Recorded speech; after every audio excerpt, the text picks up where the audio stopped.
आज के इस नए एक्सप्लेनर में हम दुनिया के सबसे अमीर तरीन शख्स के हैरत अंगेज और उतार चढ़ाव से भरे सफर का गहरा जायजा लेंगे। ये एक ऐसी कहानी है जहां इंतहाई मुश्किल हालात से निकलकर रॉकेट्स और आर्टिफिशियल इंटेलिजेंस की दुनिया पर राज करने के हकायक शामिल हैं। तो चलिए सीधा शुरू करते हैं। जरा इस हैरानकुन फर्क पर गौर करें। एक तरफ एक 12 साल का बच्चा है जिसने 1984 में ब्लास्टर नाम का एक वीडियो गेम कोड किया और उसे $500 में बेच दिया, और दूसरी तरफ आज की दुनिया का वो शख्स जिसकी मौजूदा नेटवर्थ लगभग $400 बिलियन तक जा पहुंची है। जाहिर है ये कोई आम कामयाबी का सफर तो बिल्कुल नहीं है, है ना? हिस्सा अव्वल, द बुलिट प्रोडिजी। एक तन्हा और ज़हीन लड़के की कहानी। कहानी शुरू होती है 1971 में साउथ अफ्रीका के शहर प्रिटोरिया से। बचपन में इलॉन मस्क अक्सर एक ट्रांस लाइक स्टेट में चले जाते थे। मतलब वो बाहर की दुनिया से बिल्कुल बेखबर होकर अपनी पूरी दिमागी ताकत को किसी कॉम्प्लेक्स आइडिया पर लगा देते थे। शुरू में वालिदैन और डॉक्टर समझे कि शायद इन्हें सुनने में कोई मसला है, लेकिन दरअसल उनका दिमाग एक सुपर कंप्यूटर की तरह था जो इंटरनली एक चलती फिरती साइंस लैब बनी हुई थी। साथ ही साथ वो घंटों एनसाइक्लोपीडियाज और साइंस फिक्शन किताबें पढ़ते रहते। उनकी सोच किस कदर लॉजिकल थी, इसका अंदाजा इस बात से लगाएं कि जब किसी ने अंधेरे से डरने की बात की तो उनका जवाब बिल्कुल सीधा और फैक्चुअल था कि अंधेरा सिर्फ रोशनी की गैर मौजूदगी है। क्या बात है! लेकिन इस बेहद लॉजिकल और इंटेलेक्चुअल सोच ने उन्हें अपने हम उम्र बच्चों से काफी दूर कर दिया। नतीजा, स्कूल में शदीद बुलिंग, यहां तक कि एक बार तो इन्हें सीढ़ियों से धक्का दे दिया गया और इतनी बुरी तरह पीटा गया कि हॉस्पिटल में दाखिल करवाना पड़ गया। घर में वालिदैन की तलाक और स्कूल में बुलिंग, इन सब मुश्किलात के बाद उन्होंने खुद को पूरी तरह कंप्यूटर्स की दुनिया में गर्क कर लिया। अब जरा इस बात पे ध्यान दें, जिस प्रोग्रामिंग वर्कबुक को कंप्लीट करने में आमतौर पर 6 महीने लगते हैं, उन्होंने लगातार बिना सोए सिर्फ 3 दिन में पूरी बेसिक प्रोग्रामिंग सीख ली। फिर अपने ख्वाबों को पूरा करने की धुन में 17 साल की उम्र में वो कनाडा चले गए ताकि आखिरकार वहां से अमेरिका पहुंच सकें। हिस्सा दोम, द .com मिलियनेयर। अमेरिका और इंटरनेट बूम का दौर। अमेरिका के इब्तिदाई दिनों में इंटरनेट के बूम ने उनकी लगातार मेहनत को एक ज़बरदस्त लॉन्च पैड फराहम किया। 1995 में Zip2 के लिए दिन रात कोडिंग करने से लेकर जहां वो और उनके भाई किम्बल डोर टू डोर जाकर बिजनेसेस को ऑनलाइन लिस्ट करवाते थे, उसके बाद 1999 में बैंकिंग इंडस्ट्री में इनकलाब लाने के लिए X.com बनाने और फिर पेपैल का एक शदीद कॉर्पोरेट मर्जर सर्वाइव करने तक उनका सफ़र इंतहाई तेज़ी से आगे बढ़ा। अब जरा उस दौर का तसव्वुर करें जब लोग ऑनलाइन शॉपिंग पर ही भरोसा नहीं करते थे, तो ऑनलाइन बैंकिंग तो बहुत दूर की बात थी। लोगों के शुकूक दूर करने के लिए उन्होंने एक बेहद एग्रेसिव फाइनेंशियल इंसेंटिव स्ट्रेटजी अपनाई।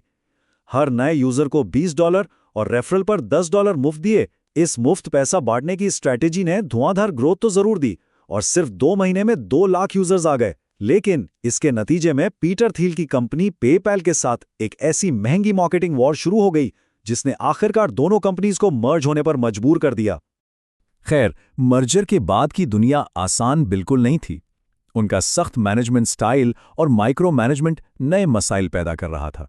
वो चाहते थे कि जो काम हफ्तों में होता है वो चंद घंटों में हो जाए।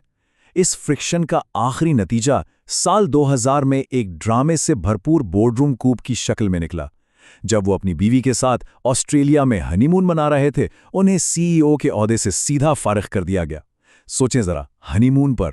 लेकिन कंपनी का कंट्रोल खोने के बावजूद वो सबसे बड़े शेयर होल्डर रहे, और जब 2002 में ईबे ने पेपैल को $1.5 बिलियन में खरीदा तो उनके हिस्से में आए पूरे $180 मिलियन। वो अब मुकम्मल तौर पर सिलिकॉन वैली के सबसे कामयाब एंटरप्रेन्योर्स में शामिल हो चुके थे।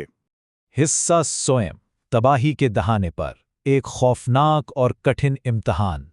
एक इंतहाई दर्दनाक वाकया, यानी अपने 2.5 महीने के बच्चे की वफात के बाद गम से बचने के लिए उन्होंने खुद को पूरी तरह काम में झोंक दिया और मार्स पर जाने का इरादा किया।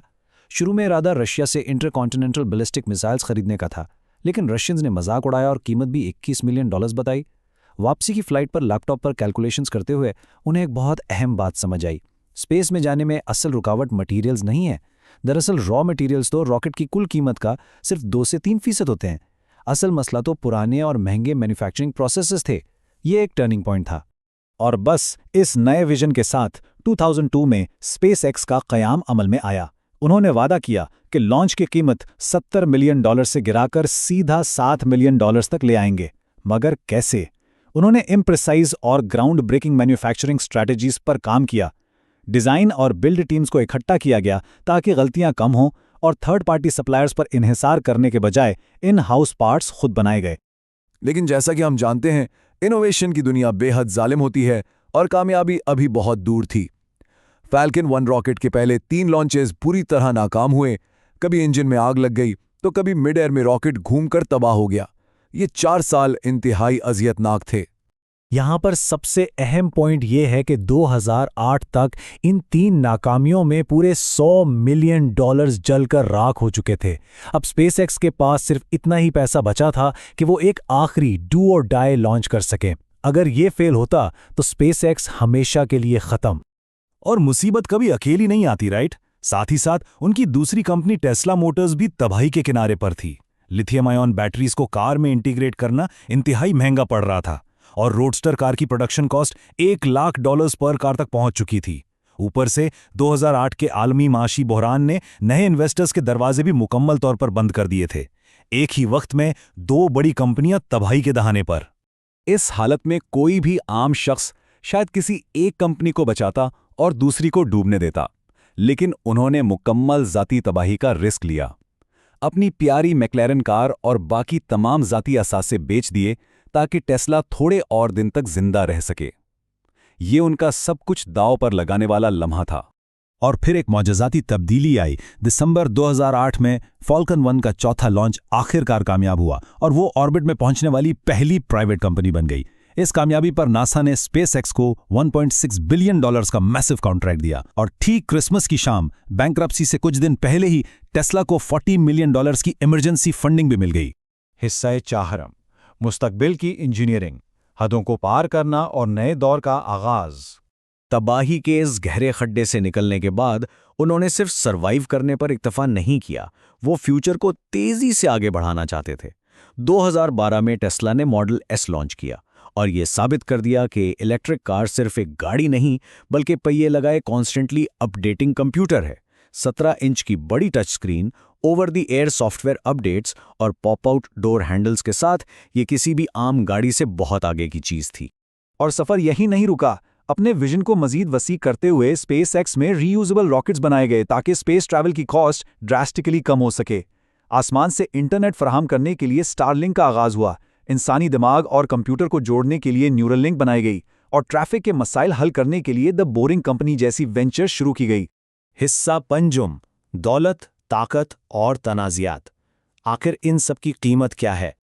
आज ये एम्पायर आर्टिफिशियल इंटेलिजेंस से लेकर ग्लोबल सोशल मीडिया तक फैली हुई है, लेकिन इस बेमिसाल ताकत पर कड़ी नज़र भी रखी जा रही है। एक तरफ वो कंपनियां हैं जो साइंस की हदें क्रॉस कर रही हैं, जैसे XAI और स्टारशिप, और दूसरी तरफ उनके मैनेजमेंट स्टाइल और पब्लिक बिहेवियर से जुड़े शदीद और अक्सर हंगामा खेज तनाज़ात हैं।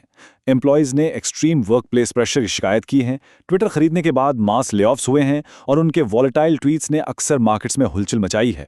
हम इस वक्त इन फैक्ट्स का मुकम्मल गैर जानिबदाराना जायजा ले रहे हैं ताकि पूरी पिक्चर सामने आ सके। अब इन सब हकायक के सामने आने के बाद एक बहुत अहम सवाल पैदा होता है। $400 बिलियन की दौलत और रीसेंट इलेक्शन कैंपेन्स में $280 मिलियन की सियासी डोनेशंस की वजह से ये इन्फ्लुएंस बहुत बढ़ चुका है। तो सवाल ये है, चाहे कोई इन्हें पसंद करे या नापसंद, क्या मुस्तकबिल को इस तेजी से तामीर करने की कीमत वाकई इस कदर सियासी ताकत का इर्तिकास और ये तनाज़ात है? और क्या सोसाइटी इस कीमत को अदा करने के लिए तैयार है? ये जरूर सोचने का मकाम है। आज के इस एक्सप्लेनर में हमारे साथ शामिल होने का बहुत शुक्रिया।